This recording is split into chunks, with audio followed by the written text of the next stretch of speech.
Hey guys, good morning. Forristicat here.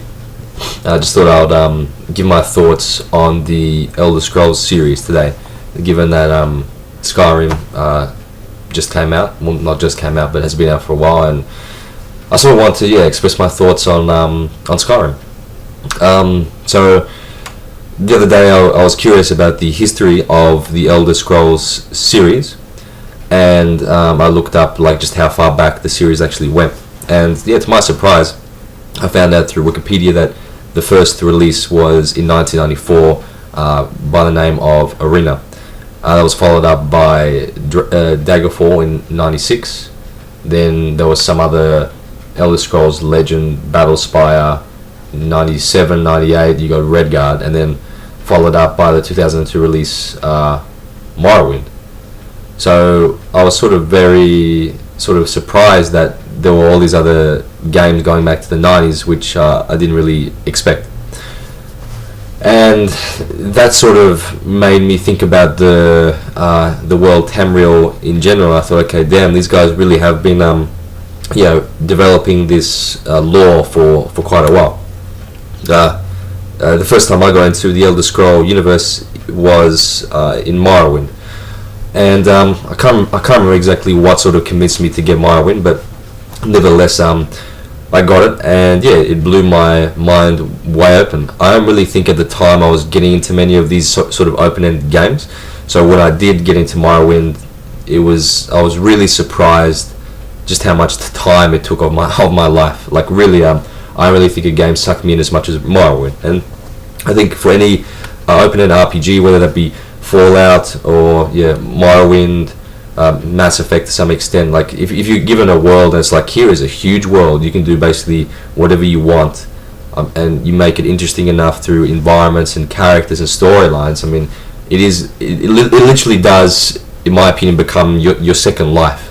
And then it's it's a double-edged sword in a way, because they say in life everything in moderation, but with these video games it's hard to moderate playing a game like Skyrim, because it sucks you in that much, and it's almost as like you put your own life to the side, thinking, okay, I could pay my bill today, or I could kill a dragon.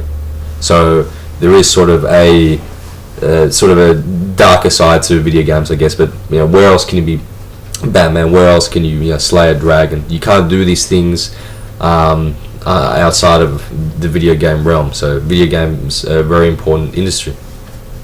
So I played Morrowind. It was fantastic. I usually play an assassin character.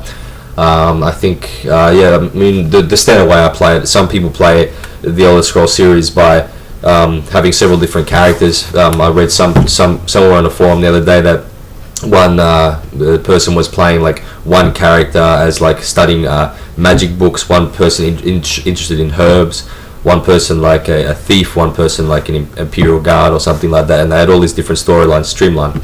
For me, given that Skyrim is a huge game, I only played one character, and I told myself I'm not going to be a thief this time, but inevitably I became a thief and an assassin sort of character. And for me, when I play these types of video games, I always prefer sneaking around rather than going in there with swords blazing, purely because when I go in there with swords blazing and there's 7 or 8 zombies or whatever, then I die easily. But if I can sneak up behind one of them and do that 15 times normal damage thing, that's much more fantastic in my opinion. So after Morrowind there came Oblivion. Oblivion was pretty interesting as well. I'm just trying to remember. I think that's how it ended with you kill the dragon, and it's that's why you close all the gates to Oblivion, which were opening up all the damn time. And from there, I really liked how the dragon got killed and became a statue. I thought that was fantastic. Going back to Morrowind, unfortunately, I did want to play Morrowind more, but somehow the game glitched out on me. I can't remember. Back in the days of the Xbox, the first Xbox, there were a lot of dirty disk errors circulating around, which meant that with a game as huge as Morrowind, if you didn't have a particular disk drive, I think it may have been Samsung over Philips, this game did give dirty disk errors, and many people were getting it on the internet, when for me, when I hit the B button on the Xbox, it would attempt to load the map. Then I would hear the disc spinning. Then it would stop all of a sudden. So I did have to stop playing it because I kept on having to console my map, and the game wouldn't let me progress. Oblivion was also very good. I guess maybe a little bit annoying to close all these gates all the time, but nevertheless, it was definitely like a sort of, not a copy and paste, but it was a fair continuation of the series. But definitely, if there was a lesson of taking things which didn't work and altering them so they do work, I think Skyrim comes out in aces in that regard.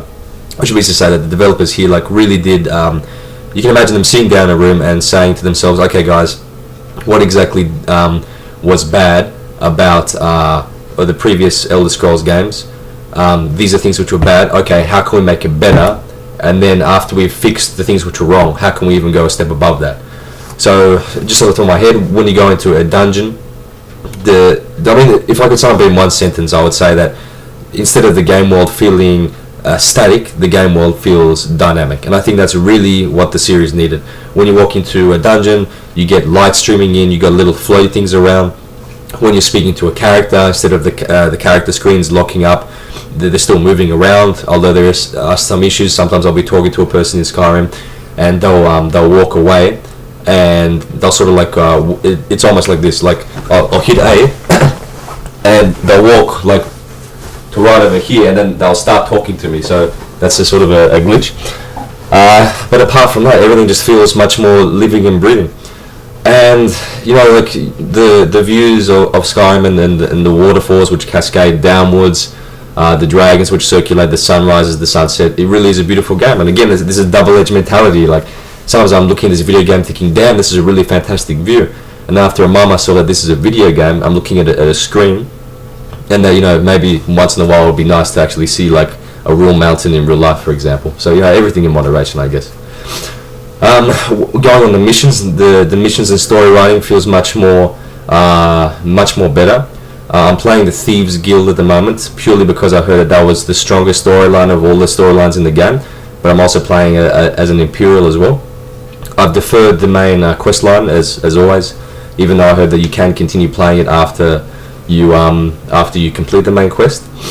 I don't think I'm going to be doing every single sort of quest in the game, because I think it'll just take up too much time, to be honest. I'll just probably do the Imperial quest line, finish the Thieves Guild, maybe build up my shouts, and from there maybe a bit of exploration. But who knows? Hey, it just like I said, it just sort of takes you for the ride. What else? The animations are definitely better. I was surprised when you're sneaking behind someone and then you kill them. Literally, you see the knife come from behind, and you see the animation there. That sort of surprised me. Definitely add more realism to the game. But definitely, above all else, I'd have to say that just the way they've sort of connected all the lore from the different Fallout games, you can definitely see that the developers, I think it's still Bethesda, I can't remember.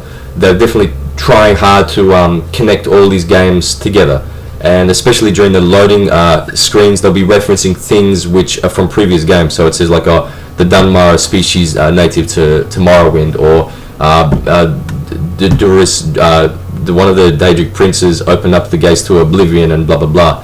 And they really are sort of making this world as dimensional as it can be, and that is fantastic.